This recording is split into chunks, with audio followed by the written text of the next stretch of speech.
Está no ar mais um programa do Núcleo de Política e Cidadania. Hoje debatendo a gastronomia, a política, a cidadania, entrevistando Malu Melo, que é chefe de cozinha da Barraca da Chiquita, um restaurante nordestino que tem no Rio de Janeiro desde 79, no Centro de Tradições Nordestina, na Feira de São Cristóvão, e que recentemente, há 4 meses, abriu uma filial em Copacabana, na Santa Clara 33. Malu, muito obrigado por ter aceito dar uma entrevista e debater esse assunto que parece não ter nada a ver com a cidadania e a política, mas, como você já me disse, isso tem tudo a ver. Eu que agradeço, fico lisonjeada. Malu, como você faz essa ligação da gastronomia, da cozinha, dos alimentos e a cidadania? A gastronomia, a alimentação, ela tem uma importância desde sempre, né? Começa lá na ceia, né? Você lê a parte bíblica, né? Começa ali na Santa Ceia, a gente já tem a união de pessoas, começa ali. E essa questão da política começa nas prateleiras do supermercado, né? Quando você começa a ter a parte de industrialização. Hoje você vê que é muito difícil você ter uma valorização de pequenos agricultores, né? De alimentos de uma agricultura familiar. A gente agora está priorizando isso, voltando para isso, mas as grandes indústrias, elas tomaram conta, né, de tudo. E você vê em propagandas de televisão, a alimentação, ela ficou industrializada. Se perdeu aquela que a gente chama de comida de verdade, sabe? Do plantar, do colher, da comidinha, de você ter uma cozinha e você fazer uma comida, da união da família, né? Com a nossa evolução, isso foi se perdendo. Então, Malu, como é que você faz a ligação da sua participação numa família de agricultores do interior do estado do Rio de Janeiro com a sua profissão atual, que é voltado para preparar alimentação aí num restaurante importante de comida regional? Eu procuro manter assim, conhecer os meus produtores, as pessoas que me enviam, né, os meus fornecedores, manter a integridade do alimento e sempre pensar numa cozinha que eu possa levar sabor, né, que eu preciso levar sabor, técnica, mas que eu não perca a saúde, que eu não perca o saudável, né, a integridade daquele alimento. Então, assim, hoje eu tenho uma cozinha que eu mantenho o máximo que eu posso de sustentabilidade, de usar o produto por inteiro. Se eu uso o orgânico, os legumes orgânicos, eu aproveito desde a casca até ele num todo. Eu faço um caldo de legumes, eu mantenho isso, né? E eu fui criada no interior e vendo o plantar uma semente, né, o crescer de um alimento, desde a criação também de gados, né, de galinha, minha mãe sempre criou, né? Então, assim, eu sempre procuro manter essa conexão, conhecer de onde vem cada produto meu. E essa conexão com a terra, né, com o plantar, como é que isso ficou fortalecido no seu trabalho? Como é que isso fez com que você se envolvesse mais com esse tipo de setor, de segmento que você atua? Eu cozinho desde 9 anos de idade, né? Eu fui criada numa família que era importante que uma mulher soubesse cozinhar, né? Soubesse cuidar de uma casa, soubesse cozinhar. Então, assim, eu sempre gostei muito. Eu vi uma possibilidade, eu sou formada em administração, antes de fazer gastronomia eu fiz administração, a gastronomia sempre foi uma paixão, mas era uma coisa mais para mim fazer mais pratos, aprender e tal.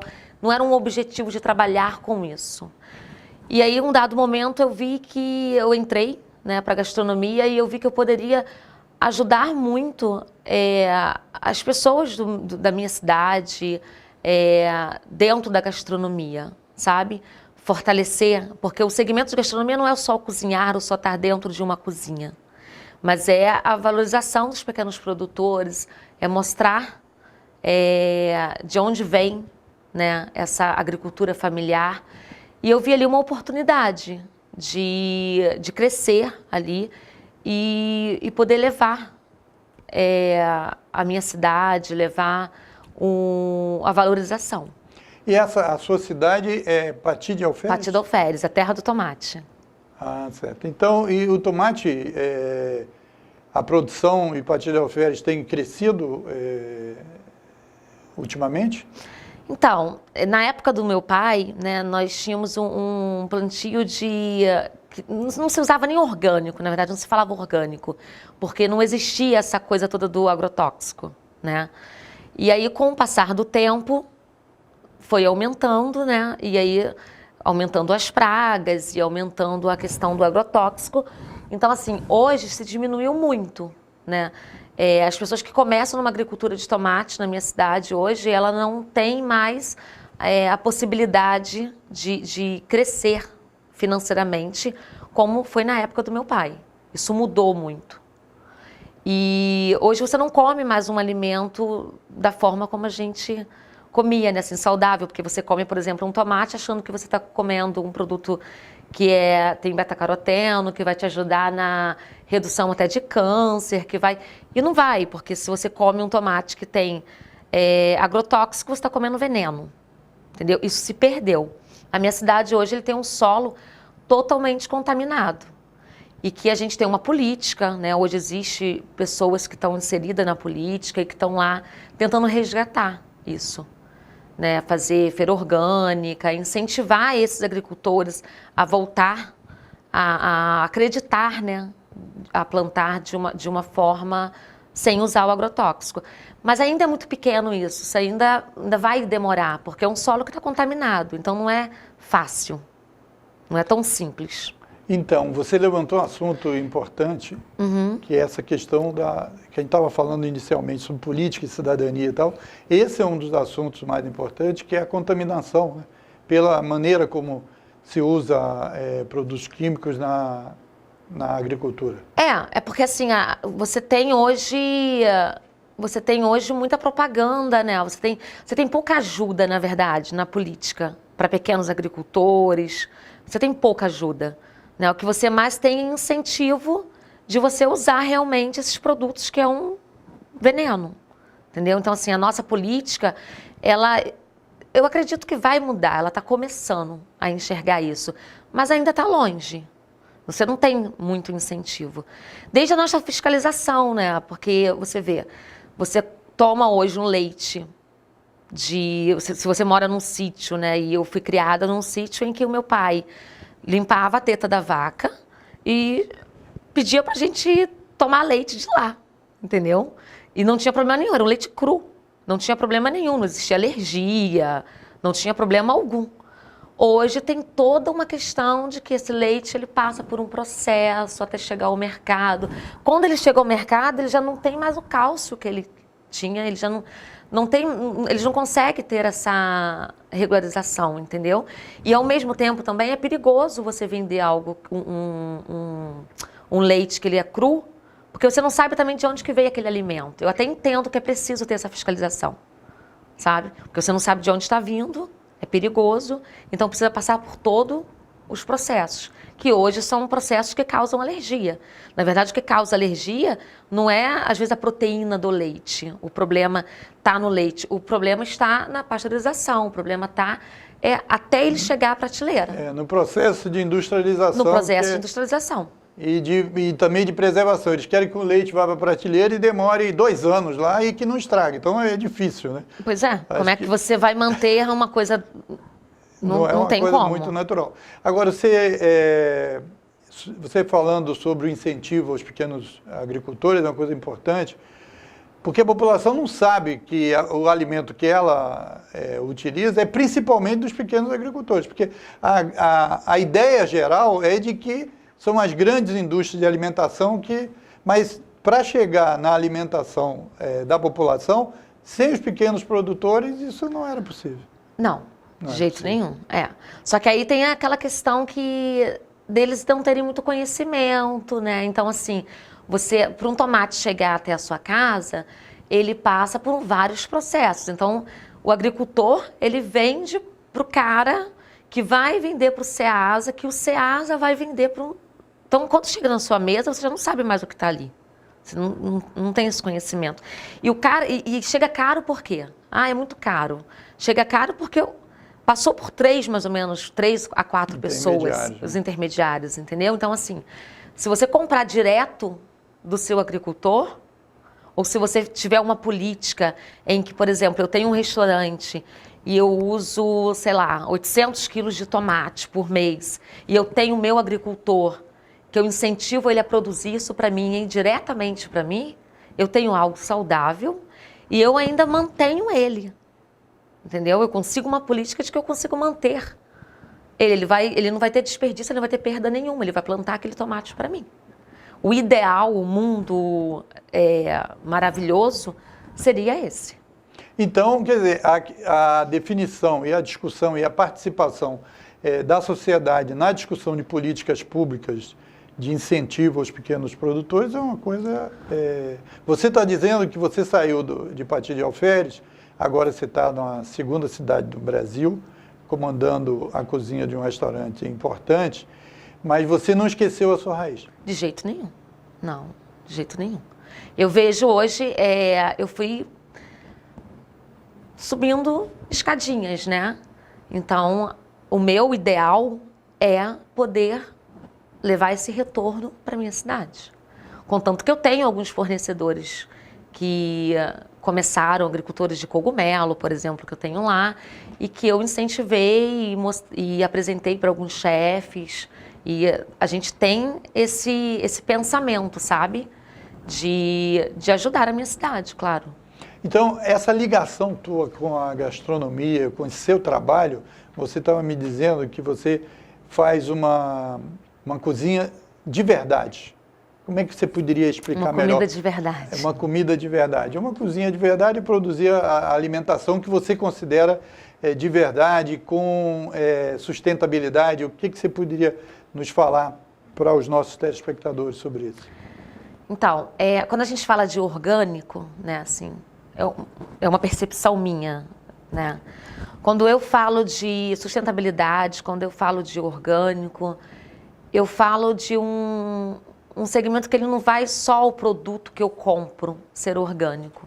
Eu tenho que viver também de uma forma orgânica. O que seria isso, né? Eu tenho uma equipe hoje de mais ou menos 15 pessoas dentro da minha cozinha e eu tenho que ter uma valorização. A minha forma de lidar com uma cozinha de verdade é tratar pessoas de verdade, tá? Se eu tenho um funcionário que ele trabalha exaustivamente, que ele não tem os direitos dele garantido, que ele não está satisfeito, eu não posso ter uma comida de verdade. Então, a cozinha, a comida de verdade, ela não é só o ingrediente que você coloca, é a energia que você coloca em tudo. O ser que está ali fazendo tem uma interferência... Sim, ele é importante. Então, se eu faço um prato, esse prato não é meu. Esse prato é desde o cara que está lavando a louça, o outro que cascou o legume, o outro que picou, o outro que fez o caldo. Somos nós que fazemos, não existe uma pessoa só, existe uma interação. Então, eu acredito muito nisso. Eu acho que o atendimento ele começa no prato, né, no fazer o prato, ele estende ao salão estende à cozinha e você precisa ter essa conexão. Quando eu falo de comida de verdade, eu falo de comida que eu mantenho os meus alimentos, os meus ingredientes íntegros. Que eu não preciso transformá-lo, sabe? É uma comida da minha mãe, que é maravilhosa. Você, para mim, disse que a comida boa é a comida de que o processo de feitura é um processo simples. Sim. Essa sofisticação que sempre se procura fazer para poder se cobrar mais caro, em geral na indústria é assim, se dá... o Brasil produz amendoim, mas daí o japonês veio e inventou uma casca lá em torno do amendoim e tal para vender mais caro. A sua concepção de alimentação é afetiva, de feitura simples, porque isso é que é nutritivo? Olha, assim, eu não posso dizer isso é nutritivo ou aquilo é nutritivo, né? Até porque nutrição, ela vai muito do individual, né? O que é para mim, não é para você, né? Então, assim, essa questão de nutrição, ela é mais complexa, né? Porque eu não posso falar para você que a minha dieta, o que eu sigo, é o que você deve seguir, né? Porque eu não sei quais são as necessidades que você tem. Eu acho que a comida, ela pode ser saborosa, ela pode ser sofisticada e ela pode ser simples. Ela não precisa ter... Quando você fala de industrialização, pelo que eu estou entendendo, é assim, a questão do empacotar, né? A questão do colocar uma coisa a mais para ir para o mercado e para cobrar um pouco a mais. E também para durar quase que eternamente na prateleira, que também acaba fazendo com que o alimento perca muito as suas propriedades. Sim, aí eu nem falo de sofisticação, aí eu estou falando de você ter um entendimento mesmo de que se uma batata ela dura 3 meses numa prateleira do supermercado nessa temperatura, ela não está sozinha, né? Vamos combinar? Que ela tem sódio, ela tem coisas ali que não podem ser boas para a saúde. Não tem como, né? Assim, às vezes o que falta nas pessoas é esse conhecimento, esse entendimento, né? Porque hoje você coloca um artista que vá até a televisão e aí faz a propaganda do Danoninho verde, vamos supor. E aí todo mundo quer o Danoninho do Hulk, que é verde porque é saudável, porque tem cálcio. E não é bem assim. Se você ler, se você tiver esse entendimento, você vai ver que ele pode ter um número a mais de cálcio, mas e o que ele tem de gordura saturada? De açúcar. De açúcar, né? Então ele não é saudável, né? A gente tem os lactobacilos vivos, que de vivo não tem nada, ele só tem açúcar, na verdade, né? Então assim, eu sou muito mais apta a eu ter um kefir, que eu cuido em casa e que eu faço meu iogurte. Agora, é trabalhoso? Uma alimentação saudável, ela é muito mais trabalhosa. Mas o que não é trabalhoso? As pessoas, elas vão muito pela facilidade. E se você tem a questão da facilidade, você vai perder nutrientes, você vai perder outras coisas. E também, nesse caso, a gente poderia fazer uma analogia com a questão do alimento, da televisão e dos brinquedos, para fazer com que as crianças, né, alimentos que são oferecidos através de você coma isso e receba esse presentinho aqui junto, né? Isso, no McDonald's tinha muito isso. Os brinquedinhos, né? E Sim. que acaba levando as crianças a exigirem dos pais irem para um determinado lugar, não pela alimentação em si, mas por uma derivação. Pela questão do brinquedo. Isso, que é uma maneira de... É o marketing, né? Que não estou aqui para dizer que está errado ou que está certo, né? Eu defendo a minha visão, né, sobre alimentação, mas não... Vou dizer para você que a minha filha não come McDonald's. Até come, entendeu? Mas não é uma coisa que eu fico super feliz em dar. E que ela, sabe, que eu fico tranquila, que é uma coisa que eu vou fazer todos os dias, entendeu? Não estou dizendo que não tem que comer essas coisas, mas eu acho que você pode evitar. E assim, a comida, ela é remédio, né? Eu acho que... que você come é o que você é. Vai resultar no que você, num tempo de vida que você tem, em questão da tua, de você ter mais energia. E assim, é o que você come. Isso aí é fato. Acho que se você melhorar a sua alimentação, você vai diminuir a farmácia. Né? Eu escuto muita gente falando para mim, mas o orgânico é muito caro. Depende do que é valor para você. O que é muito caro? É uma comida ou é uma farmácia? Ou também depende muito. Eu vejo pessoas falando que é caro e eu vejo as pessoas com iPhone, com roupas de marca. Então, assim, essa vai muito uma questão de valor, né? Um iPhone é R$6.000. Uma alimentação é quanto? O que vale para você? O que pesa para você? Entendeu? Eu dou muito valor, não só pela questão da minha profissão, mas assim, eu sempre dei muito mais valor à minha saúde. E a minha saúde, ela vai de conjunto com aquilo que eu como. Eu sou o que eu como. Eu acredito muito nisso. Quando você fala sobre essa questão da tecnologia, isso também me remete a um papo que a gente estava tendo antes sobre como as pessoas não valorizam, inclusive, o ato, né, da alimentação em si, né, da mesa, de concentrar ali naquele processo que ele está fazendo de se alimentar, e ele faz outras coisas, é uma correria. Isso você também identifica? Sim, é o que causa hoje... moderna. Sim, é o que causa obesidade, é o que causa todo... Principalmente em crianças, porque hoje as pessoas elas não têm mais aquele... É um ritual, né? Que eu, pelo menos, eu tive, né?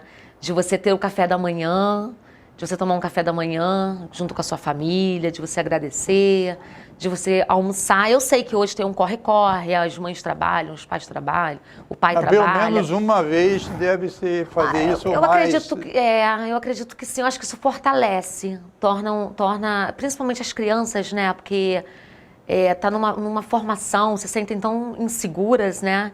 E assim, eu vejo crianças que elas estão dentro de casa, mas não estão seguras. Porque elas estão com a cara no computador. E mal sabe você o que aquilo está passando. As pessoas não têm nem tempo para ver o que seus filhos estão assistindo, que vídeo que está vendo, com quem tá falando.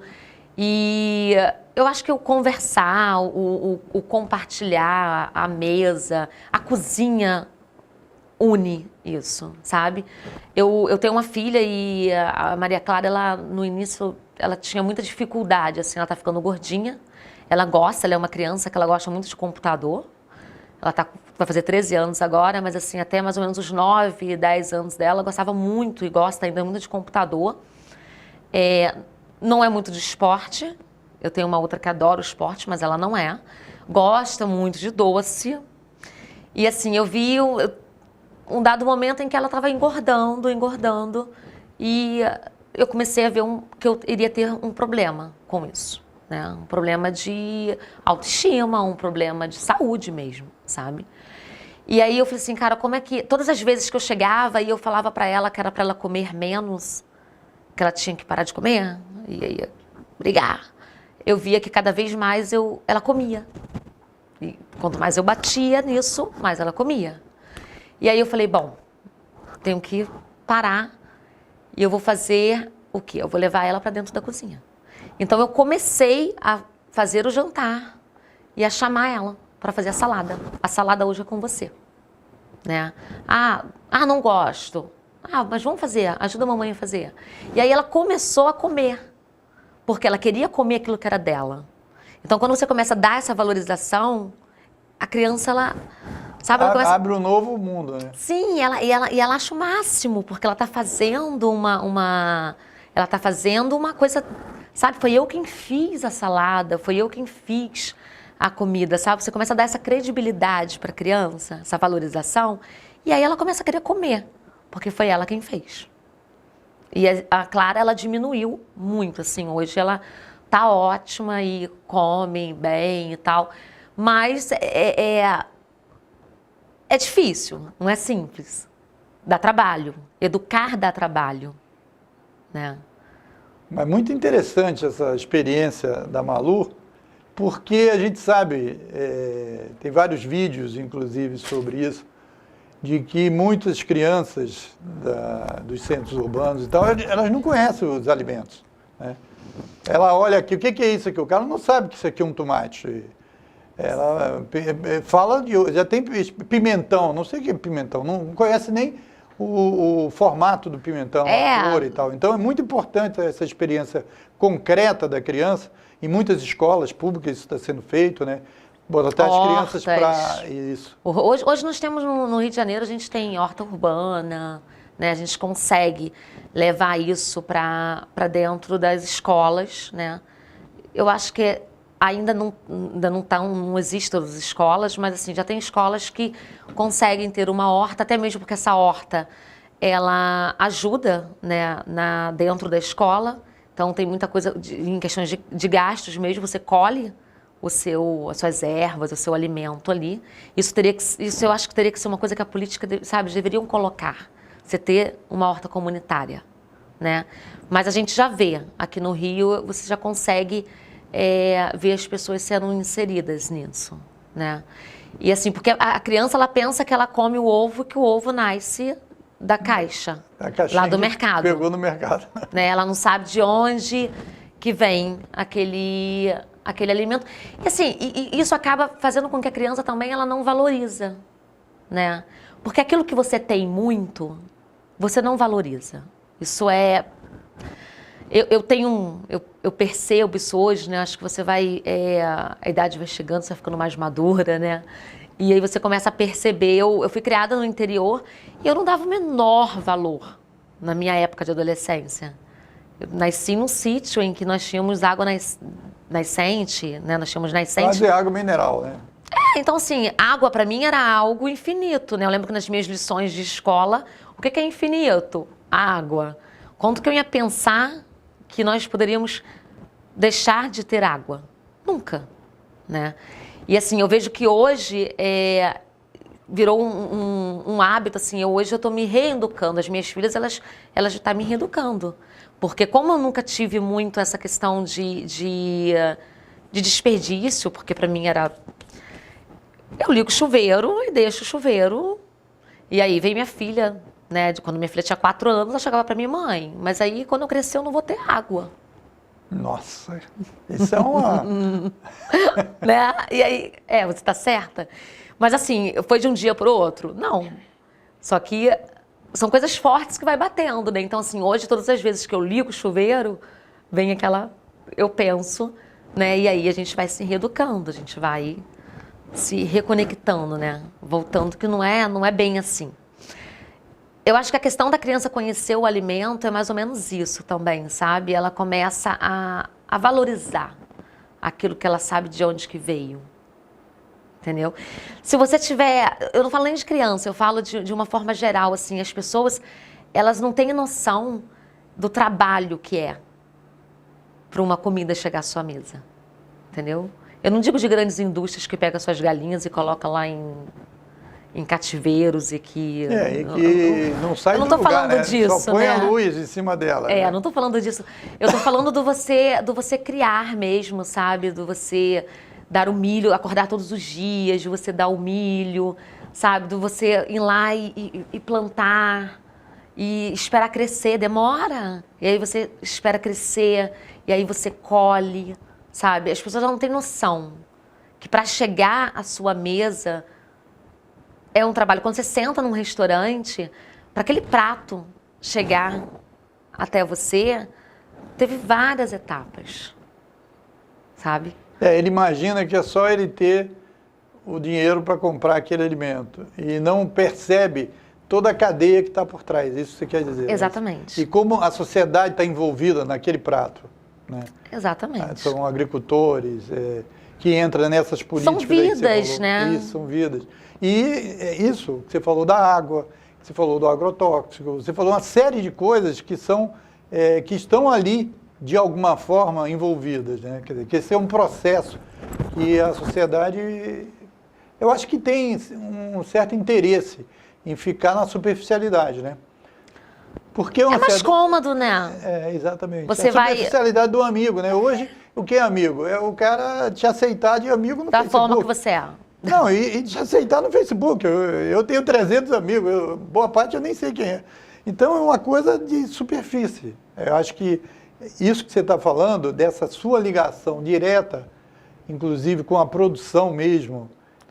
Você trata o alimento de uma outra forma, né? Vê de uma outra forma. Você vê de uma outra forma, porque quando chega para você, você sente aquelas pessoas, o que tem por trás de famílias, o que tem por trás daquilo tudo, para aquilo chegar a você. E aí você começa a ter responsabilidade na forma como você vai manipular aquele alimento, sabe? Ter respeito. Ter respeito, o que eu vou cuidar, eu vou deixar... Uma cerimônia, né? Até um cerimonial. É um cerimonial, sim. Exatamente. Eu vou deixar aquele alimento estragar, sabe? Eu recebo uma mercadoria e eu vou deixar aquilo com tanta fome que eu tenho hoje, né? Um país com tantos com tantos e tantos com pouco, né? Não tem uma... E aí eu vou deixar aquela comida estragar? Não. Quando você tem esse entendimento, né, essa consciência, você cuida do seu alimento de uma forma diferente. Seria isso, para mim, a comida de verdade, a comida afetiva. Então tá você bem vê todo um explicadinho. contexto. Agora, você é uma pessoa que conseguiu ter sucesso no trabalho que você faz, e isso custou muito trabalho. Não foi de doação. Não, eu tenho sucesso. Eu estou no caminho. Estou no caminho e me sinto, sim, uma pessoa muito feliz, né, bem-sucedida, assim. Eu escolhi uma... É difícil uma pessoa chegar à minha idade e ter feito uma faculdade com muita dificuldade, tá? E mesmo assim conseguir fazer outra, né? Eu cheguei a um dado momento em que eu fiz administração e que eu pensei assim, não é isso que eu quero, o que eu quero é gastronomia, e eu conseguir ainda assim mudar a minha carreira, né? Não é todo mundo que consegue, e eu me sinto sim muito feliz por isso. Tá fazendo algo que eu acordo todos os dias e que eu sinto que eu tenho vontade de fazer, sinto que eu tenho um propósito, eu tenho pelo menos 250, 350 pessoas que eu vou alimentar. E aí você poderia aproveitar e falar, então, desse trabalho na Barraca da Chiquita. O que é a Barraca da Chiquita para você e como é que você chegou a trabalhar agora em torno da questão da alimentação regional nordestina, que tem uma importância no país e, em particular, no Rio, com o Centro de Tradições Nordestinas? O Nordeste, né, ele tem uma força, né, muito... É muito lindo ver a forma como, da superação deles, a forma como eles enfrentam a seca, né? A dona Chiquita, que é a dona Alda, né, Francisca Alda, que é a proprietária do restaurante, quando eu fui fazer a entrevista, eu fiquei assim, totalmente encantada. Eu não estaria trabalhando num lugar que não fosse um lugar que eu acredito, que eu tenha paixão, que eu tenha admiração, sabe? O trabalho para mim, o dinheiro, para mim, ele é muito consequência. Se você faz um trabalho bem feito, consequentemente você vai aparecer e você vai ser remunerado. Isso é uma cadeia, né? Isso é automático. Mas eu não estaria num lugar que eu não admirasse. E ela é uma mulher que começou debaixo de uma árvore, né, vendendo baião de dois e carne de sol, que passou a seca do Nordeste, que chegou no Rio sem eira, sem beira, que enfrentou muito ônibus com os pés cheios de lama, e ela construiu um patrimônio dentro da Feira de São Cristóvão. Ela luta, ela tem uma luta pela feira, a paixão dela é a feira, ela não tem vontade nenhuma ela não quer deixar essa tradição dela, ela é muito apaixonada por isso, e cada vez mais a luta dela para a feira. Porque a Barraca da Chiquita nasceu na Feira de São Cristóvão. Na Feira de São Cristóvão. E continua lá. Continua lá e, assim, vai continuar. Até... Tudo é lá, entendeu? Então, é o maior orgulho dela, né? É de onde ela começou, é a história dela. E, assim, o propósito dela levar esse restaurante para Copacabana era ela poder mostrar a tradição dela, nordestina, para milhares de pessoas que passam por Copacabana. Copacabana é um bairro turístico, é um bairro onde nós recebemos muitos gringos, recebemos o mundo É inteiro. a maior janela do turismo do Brasil. Do Brasil. É o Rio com o estado e Copacabana em particular dentro do Rio, né? Exatamente. E ali ela tem a chance dela mostrar a tradição dela, nordestina, sabe? Que não é só uma comida, é uma cultura. Não é, eu não ofereço lá, né? Ela não oferece só saciar a sua fome. É um prazer. E você falou e é uma 250 cultura. pessoas. É. Como é que é essa? Você é que dirige esse trabalho dos funcionários que fazem a alimentação? Sim, dentro da cozinha. Como é que você se sente sendo mulher e enfrentando isso? Foi uma coisa que teve dificuldade? Como é que você... Tem, né? Assim, a gente tem uma certa rigidez nisso, né? Não é fácil você chegar em um lugar, você ser mulher, né? Eu sou nova e você começar a orientar pessoas que já estão numa casa há muitos anos. Então você tem uma certa resistência. É normal. Nós vivemos ainda em um país que é machista, né? Isso está mudando, mas é machista. Mas eu acho que tudo vai da forma como você se coloca, da forma como você... qual é o seu propósito nisso? Entende? Assim, o que que você... Se você quer alcançar algo, não vai ser fácil, né? É difícil mesmo. Não vai ser fácil. Mas a partir do momento que você vai mostrando o seu trabalho, a partir do momento que você vai com calma, mostrando como é que é, as pessoas elas vão te respeitando. Você é visto pelo que você faz, você não é visto pelo que você fala. Você tem que fazer, né?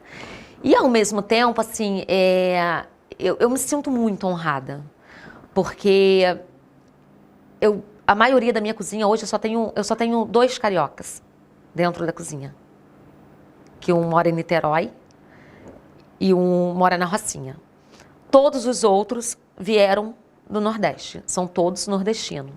Da Paraíba, Recife, enfim, todos nordestinos. E são pessoas que têm dificuldade, sabe? São pessoas que vieram... Eu estava conversando um dia com um funcionário e ele comentando que ele chegou no Rio sem documento, sabe? Eles de uma vida sofrida. Mas eu nunca vi um deles reclamando. Eu tenho um que tá mais tempo na Chiquita, que é o Chiquinho, que a gente tem um carinho, ele faz parte do patrimônio ali, né? Não tem nada que eu peça a ele que ele diga para mim que não pode. Que ele não faça. E que não esteja sempre sorrindo, sabe? E isso me deu uma grande lição. Tem me ensinado muito sobre a questão de lealdade, sobre a questão de amizade. Eu vim de uma escola muito rígida, sabe? Que você tem que ser profissional, ponto. A escola, você está falando da formação acadêmica, né? Da minha formação acadêmica, que é uma formação acadêmica francesa, né? Então você tem toda aquela disciplina que nós temos, que tem que ter numa cozinha, né? A cozinha é um lugar perigoso, então é um lugar onde eu posso matar pessoas por série, né? Então claro. É um lugar que você tem que ter disciplina, que você tem que ter, né, uma postura. Rigidez, né? Sim, você tem que ter, mas que também pode ser leve. Não precisa ser. E eu tenho aprendido isso. Eu cheguei muito com os rígida. nordestinos que são tão duros para enfrentar a situação adversa, você acha que isso também produz uma maneira leve de enfrentar a vida? Eles são duros no sentido de não se abater por qualquer coisa. Mas eles são leves no sentido de gratidão. No sentido de ter aquilo lá e ser muito grato pela oportunidade que está dando a eles e fazer o melhor deles. Eles são leves no trabalho. Humanos, sim. São generosos, sabe? Eles têm uma rigidez que é preciso ter, que é a questão de que eles vão conseguir, é uma força, não é uma rigidez, sabe? É uma força de enfrentar, não, vamos lá, a gente vai. E essa identificação de uma fluminense, né? Porque você nasceu em Batista das Férias, você é fluminense. Sou fluminense. De uma fluminense com o Nordeste, tem a ver com o processo que os nordestinos enfrentam e que você enfrentou na sua vida pessoal? Sem sombra de dúvidas. Não foi fácil fazer uma faculdade numa família de 8 irmãos, agricultor. Nenhum dos meus irmãos eles tiveram curso superior. Eu fui a primeira. Andar 1h30 até a escola. Tempo de chuva não tinha ônibus. Acreditar que eu poderia dar um futuro melhor para as minhas filhas, né? Na época eu nem tinha filho, mas se eu viesse a ter. Para minha família, poder dar uma visibilidade ao meu município, ao meu povo. Eu sempre tive esse pensamento, sempre foi à frente. E o nordestino nada mais é que isso, né? Eles estão aqui porque eles viram uma oportunidade. Aqui é uma oportunidade para eles. E eles abraçam essa oportunidade com tudo. E fazem o melhor deles. Eu tenho sim essa identificação. Veja bem, eu queria dizer para você que está nos assistindo que a gente conheceu a Malu porque a gente foi lá nesse restaurante, na Barraca da Chiquita, em Copacabana, e nossa família é vegetariana, né? E como é que a gente ia parar num restaurante nordestino, né? Que tem a carne de sol como o prato principal, tal. A gente já tem essa experiência em Recife, em outros lugares do Nordeste. E Malu nos atendeu muito bem e nos fez um baião de 2 que a gente vai ter que voltar lá para um baião de 2 vegetariano. Você vai ver aí que o Max vai botar a foto aí para a gente mostrar a todo mundo. Como é que você consegue fazer essa amplitude? Eu faço uma pós em gastronomia funcional, né? A gastronomia funcional, ela trabalha muito com a parte de dietas e de veganos, de vegetarianos. Então, isso me ajuda muito a elaborar alguns pratos que eu possa ter, por exemplo, eu posso fazer se eu fosse fazer um risoto, por exemplo, eu poderia substituir uma manteiga por um óleo de coco, né? E assim, sem contar que eu sempre gostei muito de criar, a minha parte de criação, né, minha parte criativa, eu sempre gostei muito. Quando eu cheguei na Chiquita, eu vi essa necessidade porque a gente atende vários públicos e eu acho que hoje não dá mais para você ficar restrito, sabe? Eu sirvo só carne, né? E eu tenho que cada vez mais abrir esse leque para o vegetariano, para o vegano. Eu tenho que atender todo mundo. E se o nosso propósito ali é mostrar a nossa cultura, que hoje, eu falo nossa cultura porque eu me sinto nordestina já, tá? A nossa cultura nordestina, então eu tenho que criar um espaço onde caibam todos. E aí eu pensei, por que não um baião vegetariano? Né? Eu tenho hoje legumes do sertão, que eu tenho então você podia falar, um baião de 2, qual é a composição e o baião vegetariano, o que troca? O pessoal, pode ser que o pessoal esteja querendo comer uma comida nordestina, né? Eu estou vendo você que está aí nos assistindo, quem sabe, diga aí para eles o que é o baião de 2. O baião de 2 ele é feito com arroz e o feijão de corda, né?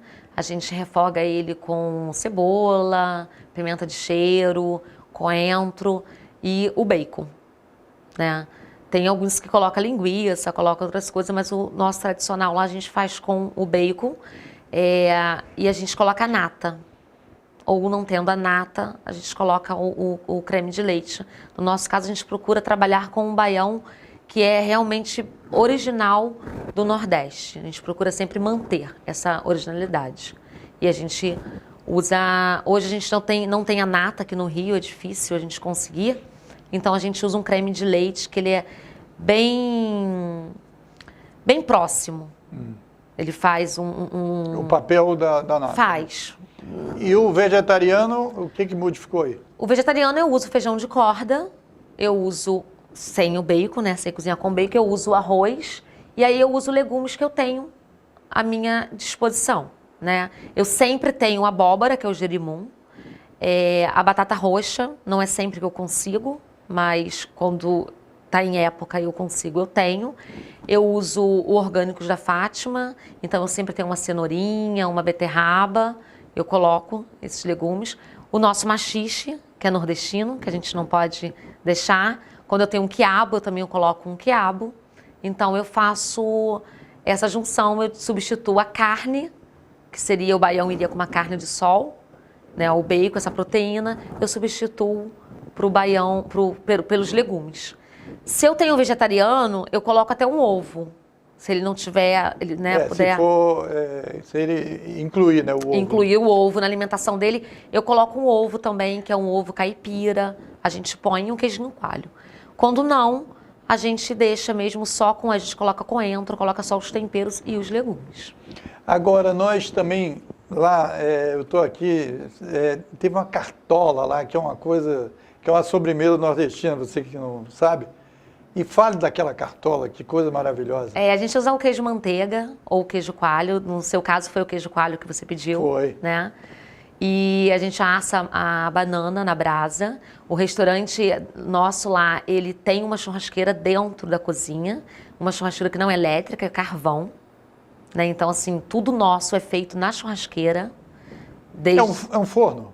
Churrasqueira? Não, nós temos um forno agora, mas nós temos a churrasqueira mesmo, uma churrasqueira com brasa, uma churrasqueira dentro da cozinha. Então, tudo nosso, a gente usa brasa. O coalho é na brasa? É na brasa. A carne de delicioso. sol, tudo nosso é na brasa, né? E assim, é bem artesanal, né? Porque a carne de sol, ela é artesanal. A gente faz a carne de sol na casa. Ela não compra de outro. E aí, esses legumes eu também asso eles na brasa para dar aquele sabor, né? De braseado, né? E dá um defumado. E a cartola a gente assa a banana na brasa, põe num queijo, né? E a gente derrete um pouquinho o queijo também ali na brasa e põe um pouquinho de açúcar e canela por cima. Eu não disse para vocês, mas eu também sou nordestino, né? Eu sou das Alagoas, lá da divisa com Sergipe, do Rio São Francisco, da cidade de Penedo.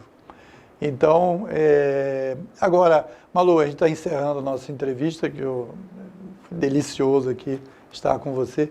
Agora, e o que você falaria sobre o que tem na Barraca da Chiquita, diferente de outros restaurantes nordestinos? O que você destacaria aí, além de tudo que você já falou, da própria proprietária, que é uma mulher porreta, não é isso? Tem originalidade. Tudo nosso é muito original, né? Antes de eu montar um cardápio, de eu colocar um prato, eu tenho ela junto comigo, eu não faço nada sozinha, né? E eu tenho ela para estar junto, dando um toque dela, porque ela sim, eu respeito muito isso, ela é nordestina de origem, de sangue, né? E a gente tem muita originalidade, tudo nosso é muito verdadeiro, não tem nada ali que a gente copie, não tem nada ali que a gente queira aparecer que não seja nosso. Né? Eu falo que a Barraca da Chiquita, ela desde a decoração, ela é um pedaço do Nordeste. Nós trouxemos o sertão para o mar.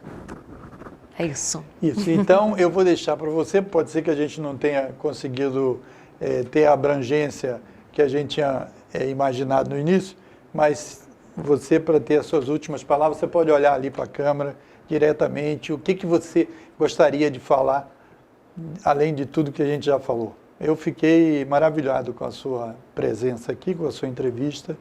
Então, você tem aí os nossos telespectadores, aqui é o canal 6 da NET, TV Comunitária do Rio de Janeiro, para você fazer as suas últimas colocações que você desejar. Eu agradeço, né, essa oportunidade, muito, muito bacana. E assim, a cozinha, ela é simples. Comer é algo simples, é prazeroso, né? E eu acho que tudo que a gente vem fazer na nossa vida, a gente tem que fazer com alma, com verdade. é muito de dentro para fora. Qualquer segmento que você venha ter, qualquer trabalho que você venha ter, você tem que fazer aquilo que você acredita, respeitando sempre o próximo e entendendo que você não planta tomate e colhe batata, né? O que a gente faz acontece. E é isso, eu acho que viver é simples, não tem muito segredo. A partir do momento que você faz aquilo que você gosta, que você tem autorresponsabilidade, que você tem respeito para o próximo, que você tem empatia, as coisas vão acontecendo naturalmente, não precisa ter tanta pressa. É isso. Mais uma vez, obrigado, Malu. Certo, Melo, que é chefe de cozinha da Barraca da Chiquita, é uma casa nordestina que já está aqui desde 1979 na Feira de São Cristóvão e que recentemente abriu em Copacabana. E eu queria agradecer a você, telespectador, que nos acompanhou, teve a paciência para nos ouvir. Eu acho que você vai se interessar aí por essas coisas que a Malu disse. Até a próxima edição. Muito obrigada. História da Barraca da Chiquita. Tradição e cultura nordestina desde 1979. A nossa história começou há quase 40 anos, quando o seu Raimundo e Dona Francisca, um casal vindo lá do Nordeste, que para amenizar a saudade de casa, decidiram montar uma barraca para vender comidas do sertão na famosa Feira de São Cristóvão.